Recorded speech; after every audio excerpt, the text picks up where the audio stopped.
Good morning, guys. It is not morning. It is after 1 o'clock, but I wanted to show you guys what I did yesterday with my medical stuff, how I kind of rearranged things, and then we're gonna have a fun video to talk about, but we'll talk about that in a second. So yesterday I kind of redid my desk. First of all, Harry Potter. So I've had this for juice for a while, but I kind of organized it and then I put this here. So this is for blood sugar. Apple juice, fruit punch that I haven't drinking in months because it's just gross. Glucose gummies, and 2 things of grape glucose tablets. So this is the I'm low and I need something station. And then yesterday I rearranged my meds. They were in my closet, but now they're here. So we've got 2 things of albuterol.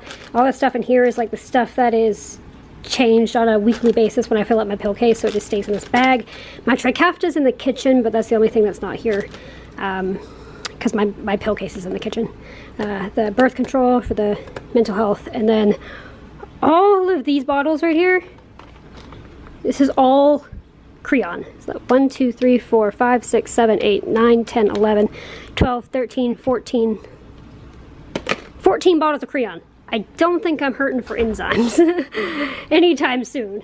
Oh, and there's one over there on my chair because I need to refill my purse. So 15 bottles of Creon. I think I got the enzyme thing down pat. And then I kind of rearranged in here in this mysterious dark corner. I cleaned out this. This is where I keep my, let me move this over here. This is where I keep all my blood sugar stuff and an extra aero chamber. So I just kind of basically clean this out. I keep the needles in here because they come in a box that doesn't reseal, and then just alcohol wipes, meter, extra test strips that are very expensive, meter control solution, and then a bunch of alcohol wipes that are basically full almost. And then my graveyard of dead transmitters, because for whatever reason I just like to keep them in this bag instead of throw them away, except for one. I threw the last one away, so there's been 5 that have died, but it's my graveyard of dead transmitters. So anyway, I just rearranged all that yesterday. The other thing I didn't rearrange, because I didn't need to, is my Dexcoms, and that's what the focus of today's video is going to be, because today is 1 year on Dexcom, which is crazy. So I've got, oh, and also what I've got in here is all the batteries for my meter. Yeah, I just keep them here in their boxes. They're kind of disheveled. There's 2 Dexcoms in here. There's one in here with the extra transmitter, and then there's one in the box back here. But today, these are going to be the focus of the video because it's been 1 year since I started Dexcom. Speaking of going low. Alright, now that I'm not low, we can finish the rest of this video. So as I said, today is 1 year on Dexcom, and if you don't know what Dexcom is, I'll give you a quick rundown because honestly I didn't know much about it until I started it. So Dexcom is a continuous glucose monitor that sends you your sugar every 5 minutes. So this is the sensor, like I just showed you. I just pulled one out of my stack. I'm not going to open this because I'm not due for it, but it's a continuous glucose monitor, like I said. So each sensor has a little code on it, and you scan that into your phone, and then you insert it. It's got, you take these little stickies off, and then people do it anywhere. I put it on my stomach because that's basically the only place I have fat. And yeah, it's very, very easy to place, and it's hopefully every 10 days. I mean, sometimes it's honestly not, but so that's the sensor itself, and the sensor sends stuff to my app on my phone. So I get my, if it'll focus, I get my blood sugar on my phone, which is great, and we're not low anymore. And just little things it shows me, like I inserted this sensor on the 8th, so it should be good until the 18th. And my transmitter, which is a little gray part I showed you that were in the bag, they last 3 months. So this one was activated on May 26th, so it should last me May to June, June to July, July to August. Sometime in August, early September, I'll have to replace it. So that's it, basically. That's what a Dexcom is for. So for me, a lot of people use Dexcom because of diabetes, whether that's type 1, type 2, or CFRD. For me, I use it because of reactive hypoglycemia. So in late in late April of 2021, I was tentatively diagnosed with reactive hypoglycemia. Between that and today, I was using my meter, but I didn't really fully understand the condition at the time. So in June, I went back for a CF appointment, and I had called my doctor about 2 days before the appointment, being like, just a heads up, I've been having blood sugar issues. I'm not going high, but I'm going low, and we just talked through this stuff and decided that we were gonna do a trial of the Dexcom when I went to my next appointment. So that was today. And honestly, I remember just being so terrified because I didn't know what to expect. I was just Googling a bunch of Dexcom videos, and but it went fine. That person definitely placed it on me better than I've placed some on myself. It didn't hurt for her, but man, I've hit nerves or something sometimes. And whew. But so I started on that. She trained me on how to use it, on how to calibrate it if necessary, on how to use the app, and how to use the Clarity app as well, like to look at my stats. But I'm locked out of my Clarity app because I don't remember my password, so I'll have to bring that up at my next endocrine appointment or something. But so I got trained on how to use it and when to call or go to the ER if necessary and all that stuff. Towards the end of that first Dexcom trial, I'd say day 8 or 9 that I was on the Dexcom, I was just having repetitive lows because, again, I didn't understand this condition at the time. So I just kept going low and low and low for like 2 days, and I ended up calling my hospital, and they told me to, because they also gave me an emergency endocrine line if necessary. So I called them, that's what I should do. I ended up going to the ER where my sugar was just out of control, and I ended up going to the ICU for 2 days to do like a fasting, it was 2.5 days or so, to do a fasting something check to basically just try to see if there was a identifiable cause for the reactive hypoglycemia that we could find, like a tumor on my pancreas, a benign tumor on the pancreas.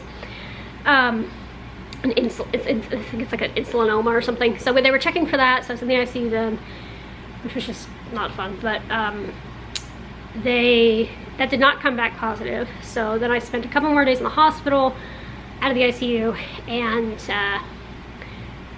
they basically gave me sugar to kind of, you know, get everything stable. And I talked everything with my nutritionist, I talked everything with endocrine, and that's when the definitive reactive hypoglycemia diagnosis was made.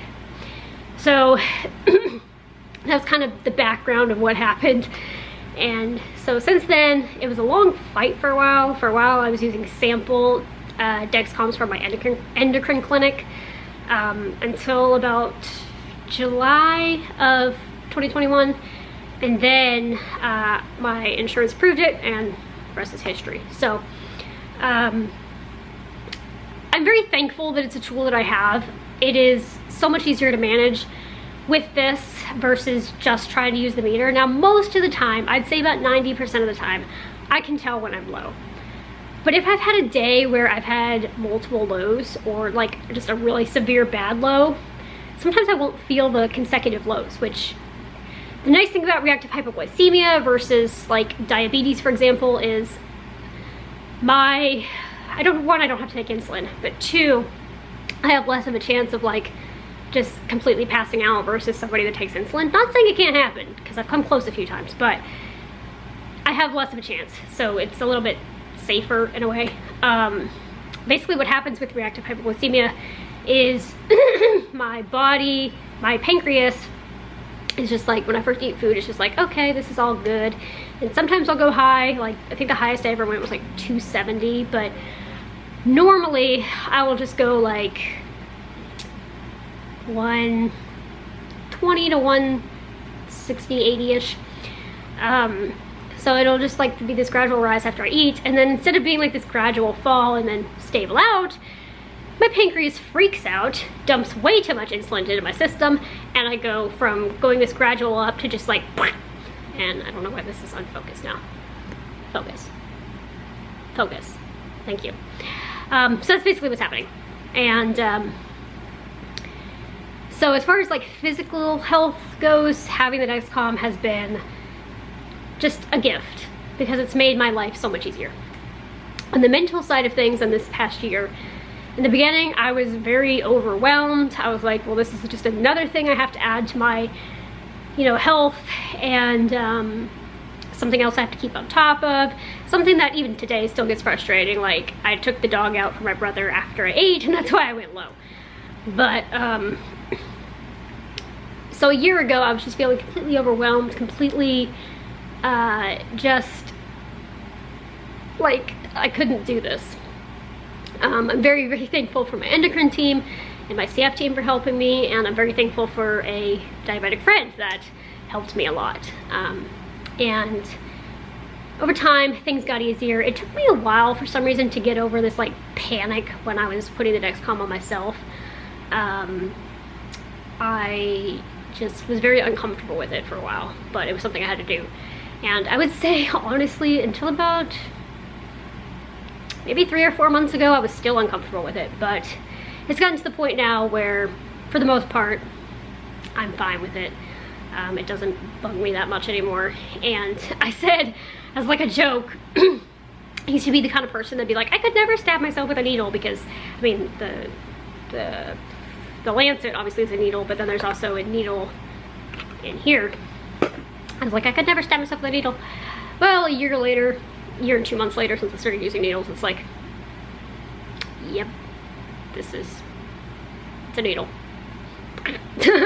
I mean, I don't care anymore. But so I feel like, especially within the past couple of months, that my health has stabilized a little bit, because I've finally started gaining weight. My blood sugar is easier than it used to be. I wouldn't say it's easy, but it's easier than it used to be. And I'm in a good place right now. And so as I reflect on today versus a year ago, things have gotten better, and hopefully they'll continue to get better. There's a chance that the more weight I gain, the more stable my sugar will be. Yeah, so that's about all I've got. I'm in a much better place than I was a year ago.